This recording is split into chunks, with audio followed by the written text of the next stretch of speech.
Querido irmão, hoje é a quinta mensagem da série que nós estamos fazendo durante todo esse período da Quaresma, hoje, domingo de Ramos, véspera da Páscoa. E nós vamos avançar para mais uma mensagem. O nome dessa série é Esperança em Tempos de Medo, onde nós falamos sobre o significado da ressurreição de Cristo. O que ela significa para nós?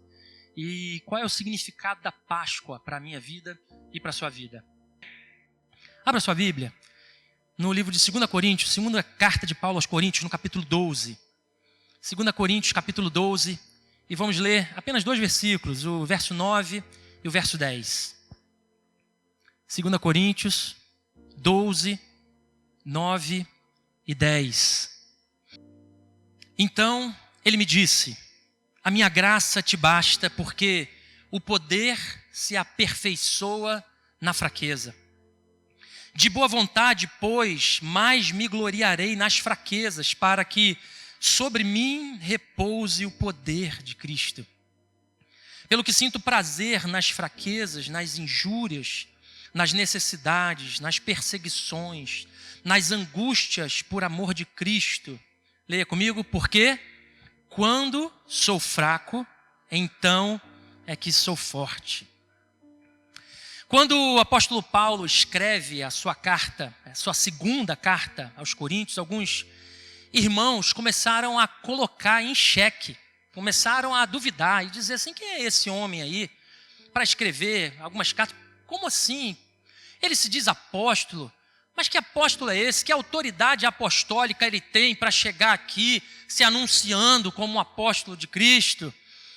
A gente lembra que nos evangelhos, quando Jesus, cercado por uma multidão, ele escolhe dentro dos seus discípulos aquele aos quais ele chama de apóstolos, aqueles que ele dá uma chancela, um carimbo, como se fosse uma espécie de um representante do próprio Cristo. E tempos depois, Paulo, um perseguidor, ele aparece se denominando apóstolo também. E então ele começa a sua defesa relatando a poderosa experiência que ele teve com Jesus. Ele foi arrebatado até o terceiro céu, conforme a gente vê lá em 2 Coríntios 12. E ao invés dele se gloriar disso, ele decide falar sobre algo que certamente eu e você não teríamos coragem de fazer. Paulo começa a falar sobre a sua fraqueza. Paulo começa a tratar sobre aquilo que a gente costuma esconder debaixo do tapete. As nossas fraquezas, nós costumamos guardá-las no mais secreto. A gente costuma deixar de lado, mas é nesse ponto que ele menciona o famoso espinho na carne. O momento que a gente não sabe muito bem do que se trata. A gente não sabe se era uma enfermidade, a gente não sabe se era a perseguição que ele sofria, a gente não sabe se era uma tentação que talvez Paulo estivesse sendo acometido e por isso tinha uma luta constante. A gente não sabe, mas ele chamou e ele pediu ao Senhor para que o livrasse disso, por várias vezes, por 3 vezes ele pediu para que o Senhor o livrasse disso, e o Senhor respondeu com essa resposta que, ao meu ver, é ainda maior do que a cura. A minha graça te basta, e o poder se aperfeiçoa na fraqueza.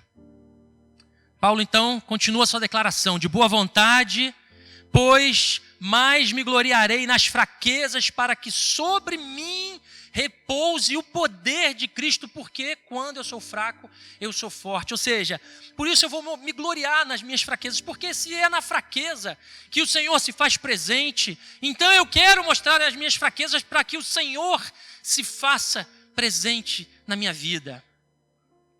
E aqui a gente se depara em meio ao que a gente chama de um paradoxo.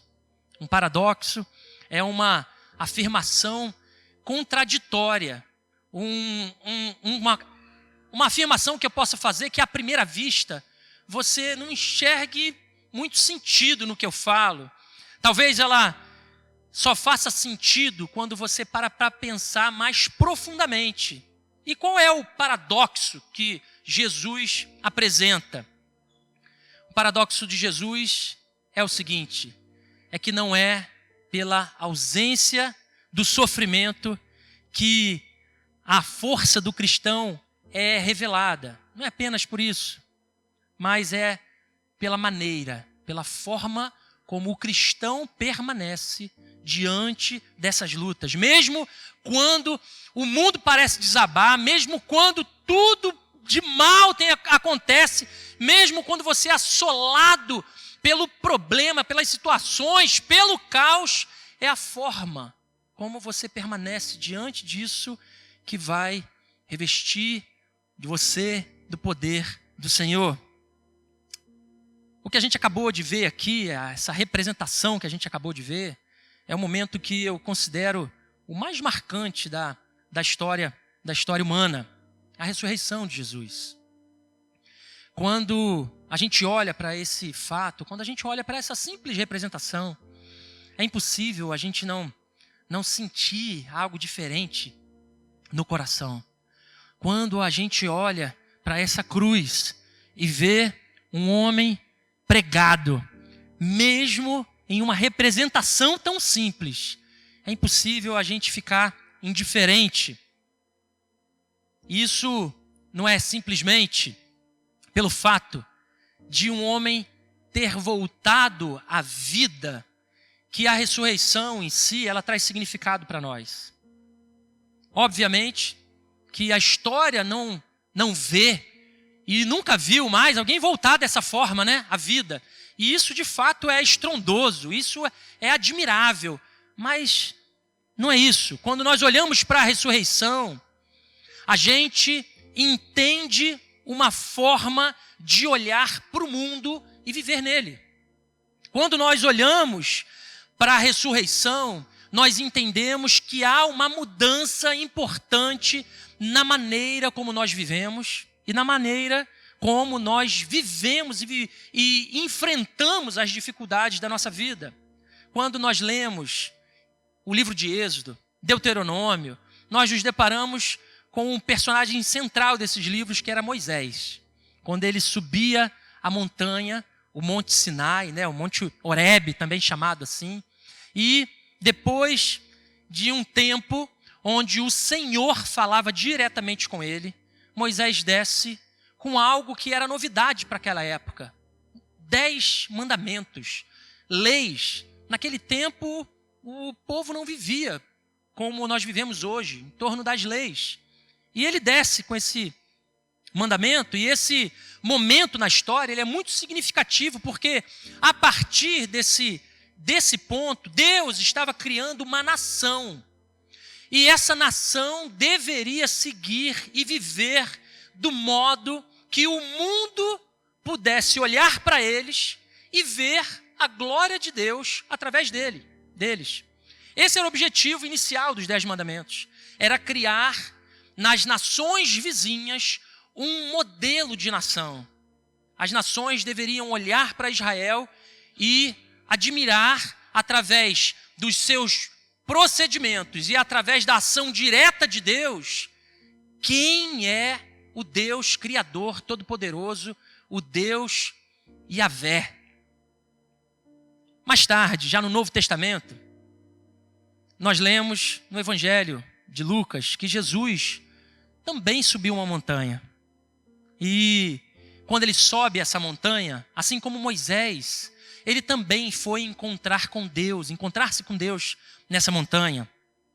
E foi depois desse tempo que ele desceu e escolheu os seus 12 discípulos, dando a eles essa chancela, dando a eles essa representação oficial de serem chamados apóstolos, lançando o alicerce de não mais uma nova nação, com 12 tribos para iluminar os outros povos, mas lançando o alicerce de uma nova comunidade, de uma nova contracultura por meio daqueles 12 homens.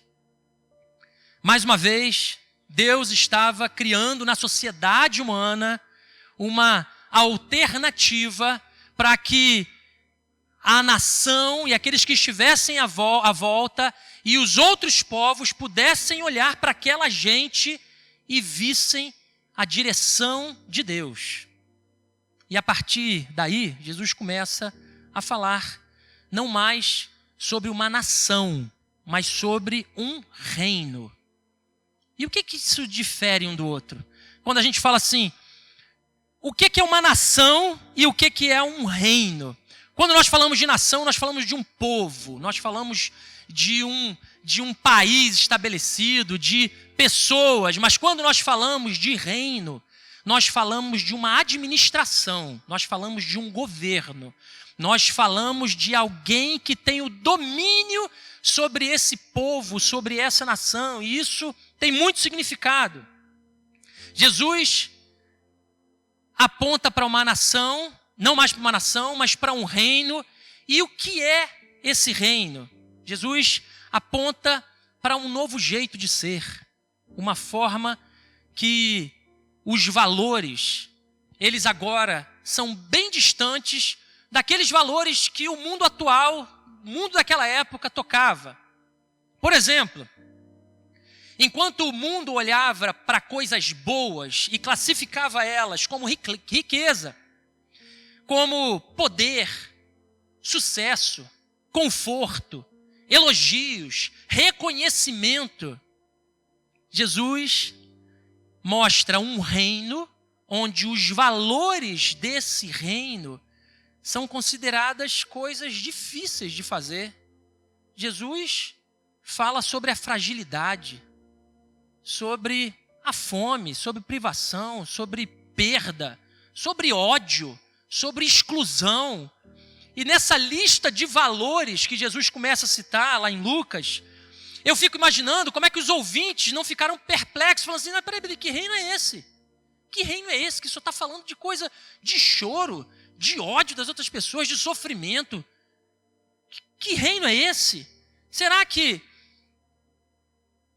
alguém vai querer fazer parte de um reino desse? Será que alguém em sã consciência vai abandonar o sucesso, as riquezas, as coisas boas desse mundo para um reino onde as pessoas vão olhar para você de forma diferente, onde você vai ter que lutar contra você mesmo, onde você vai ter que, de repente, repensar algumas coisas na tua vida, você vai sofrer algumas privações. E a Bíblia nos mostra que não são esses valores, mas a riqueza que Jesus estava falando era uma riqueza completamente diferente dos valores tradicionais do mundo. Quando o caminho natural do homem aponta, grave isso, para a sua própria glória, algo de errado está acontecendo. Quando o caminho do homem aponta para a sua própria glória, algo de errado está acontecendo. Quando nós olhamos as riquezas desse mundo, em nenhum momento Jesus falou contra as riquezas, por exemplo, mas Jesus falou sobre o modo de viver. Quando nós olhamos para a Bíblia, nós vemos que Abraão, nós vemos que Jó, no Antigo Testamento, nós vemos que José de Arimateia, no Novo Testamento, nós vemos que as mulheres que apoiavam o ministério de Jesus eram pessoas, exemplos bíblicos de pessoas abastadas, mas que entendiam essa nova forma de caminhar e se aproximavam de Deus e mais tarde, no Novo Testamento, de Jesus.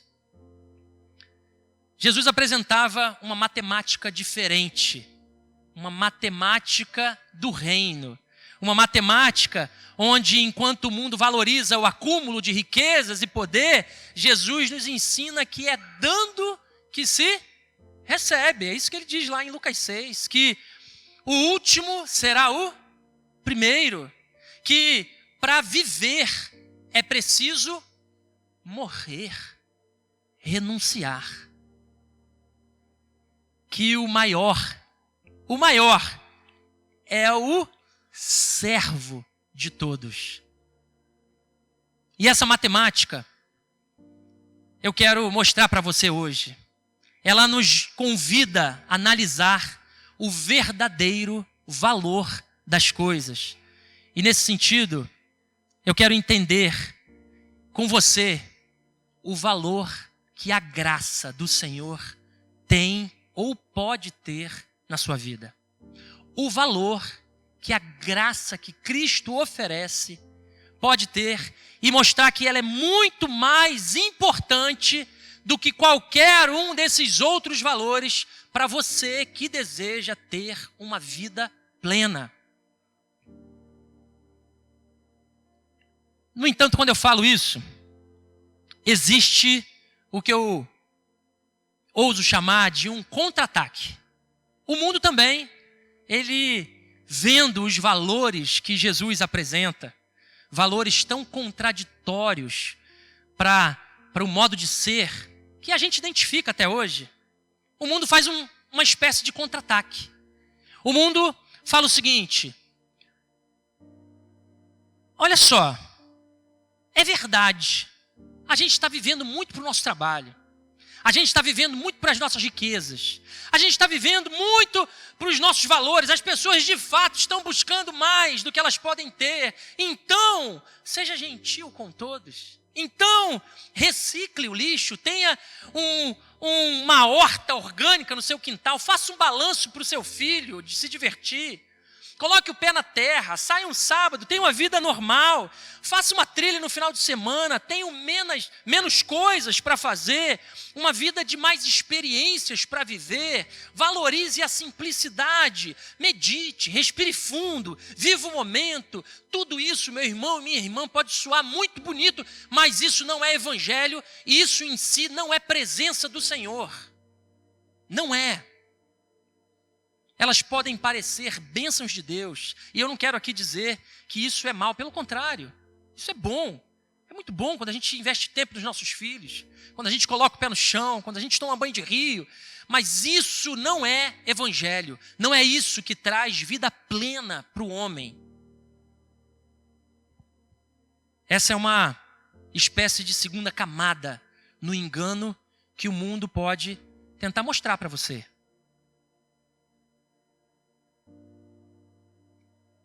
Quando nós olhamos para os valores de Cristo, nós vamos identificar que não é a performance moral ou o bem-estar de um homem que Jesus estava se referindo.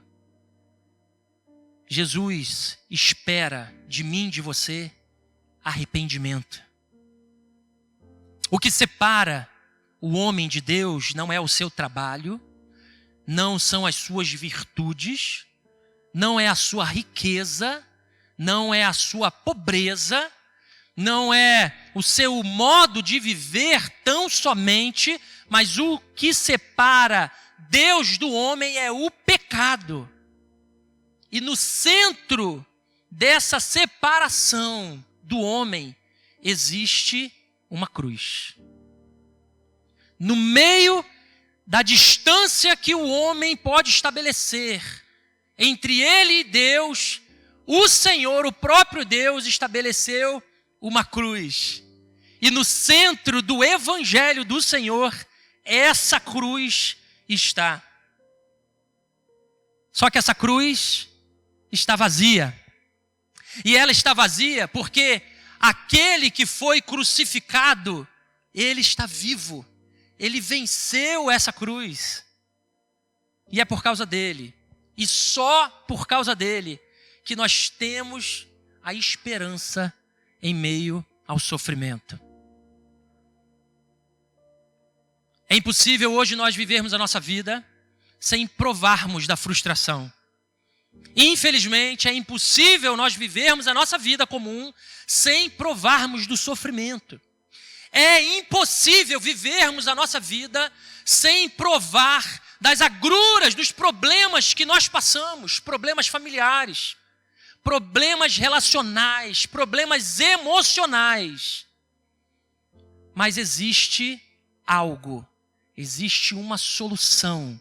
E essa solução foi capaz de vencer aquilo que para os nossos olhos seria impossível, que é a morte. Eu gosto muito de um autor, e eu sempre cito ele aqui. Esse autor é o C.S. Lewis.